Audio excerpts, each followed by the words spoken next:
Assalamualaikum warahmatullahi wabarakatuh. Bagaimana kabar hari ini? Masih semangat dong untuk belajar prakarya? Gimana? Masak bareng keluarganya? Seru kan? Nah, kalau di materi sebelumnya kita belajar mengenai pengolahan bahan pangan sayuran untuk menjadi produk pangan. Nah, untuk kali ini kita akan belajar mengenai pengolahan bahan pangan hasil samping sayuran menjadi produk pangan. Apa tuh ya? Sebelumnya, yuk simak dulu peta materi mengenai pengolahan bahan pangan hasil samping sayuran menjadi produk pangan berikut ini.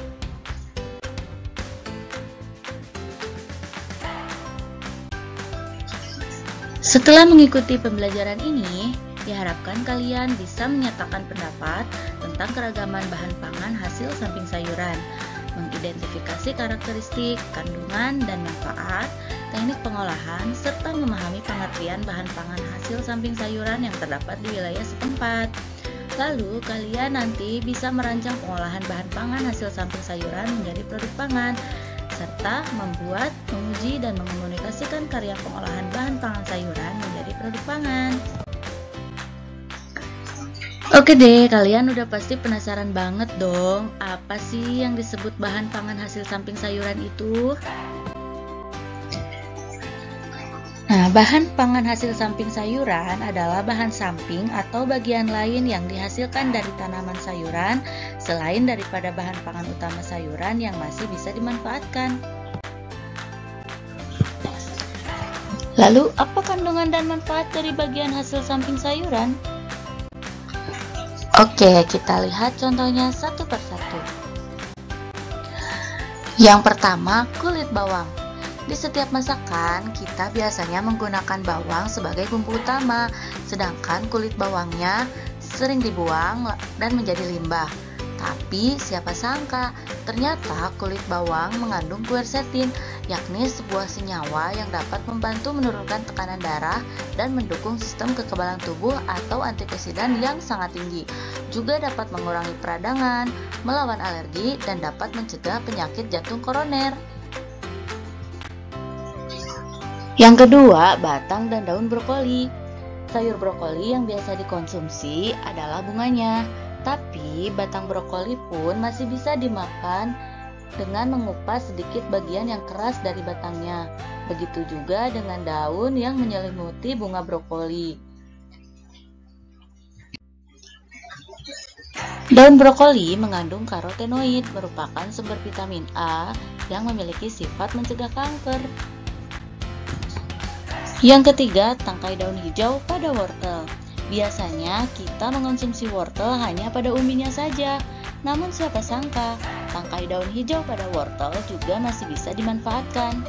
Daun hijau kaya akan kalsium, magnesium, niacin, zat besi, seng, vitamin B, vitamin K, serta antioksidan yang baik untuk kesehatan.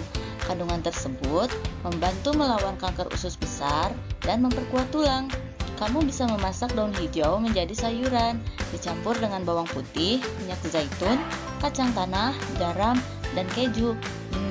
Patut dicoba tuh. Yang keempat, kulit kentang. Biasanya sebelum mengolah kentang, kita akan membuang kulitnya terlebih dahulu. Padahal nutrisi kentang paling banyak terletak pada bagian bawah kulitnya. Oleh karena itu, ahli gizi menyarankan jika mengupas kulit kentang setipis mungkin agar kandungan gizinya tidak banyak terbuang. Bagian kulit kentang ini kaya akan asam klorogenik, yaitu polifenol yang mencegah mutasi sel-sel yang mengarah pada kanker. Asam klorogenik berfungsi sebagai antioksidan yang dapat menetralkan radikal bebas yang berpotensi menjadi obat kanker alami. Selain itu, kulit kentang banyak mengandung serat larut, potasium, zat besi, fosfor, seng, kalsium, kalium, vitamin A, B, dan C. Yang kelima, kulit melinjo. Kalau melihat dari gambar, biasanya kita menemukan sayuran ini di mana? Yap, sayur asem. Nah, meskipun kulit biji melinjo ini merupakan limbah yang tidak dimanfaatkan, namun berdasarkan hasil penelitian, kulit melinjo mengandung energi yang tinggi, karbohidrat, protein, lemak, kalsium, fosfor, vitamin A, B1, dan C. Selain itu, kulit melinjo juga menghasilkan ekstrak anti asam urat. Jika biji melinjo akan menyebabkan sakit asam urat, namun kulit melinjo merupakan obat asam urat. Kadar energi yang tinggi sangat baik untuk dijadikan sumber minuman dengan glukosa tinggi. Yang keenam, ada daun dan batang talas. Biasanya kita mengonsumsi talas hanya pada bagian umbinya saja. Namun ternyata ada hasil samping dari talas, yaitu daun, batang, dan akar talas. Daun dan batang dapat dimanfaatkan sebagai olahan produk pangan. Namun akar talas lebih banyak dibuat sebagai obat. Kandungan nutrisi yang terdapat pada daun talas seperti polifenol, protein, karbohidrat, lemak, kalsium, fosfor, zat besi, dan juga beberapa vitamin A, B1, dan C yang dapat melancarkan pencernaan. Sedangkan batang daun talas mengandung saponin, tapi kalian harus hati-hati karena bagian batang ini dapat menimbulkan rasa gatal. Nah, untuk menghilangkan rasa gatal tersebut, bisa dilakukan cara dengan mengupas kulit batang talas hingga bersih dan potong dengan ukuran sedang. Lalu rebus dalam air mendidih hingga masak, kemudian tiriskan. Lalu tidak sembarang batang talas yang bisa dibuat olahan pangan. Biasanya yang bisa digunakan sebagai produk olahan pangan hanya jenis pohon talas Bogor dengan nama latin Colocasia giganteum dan Colocasia esculenta. Nah, sekarang teman-teman sudah tahu beberapa contoh hasil samping sayuran dan kandungannya.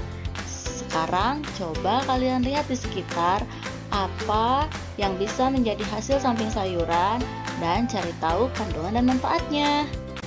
Sekian pembelajaran untuk hari ini. Minggu depan kita akan belajar mengenai teknik pengolahan pangan untuk mengolah hasil samping dari sayuran. Wassalamualaikum warahmatullahi wabarakatuh. Sampai jumpa minggu depan.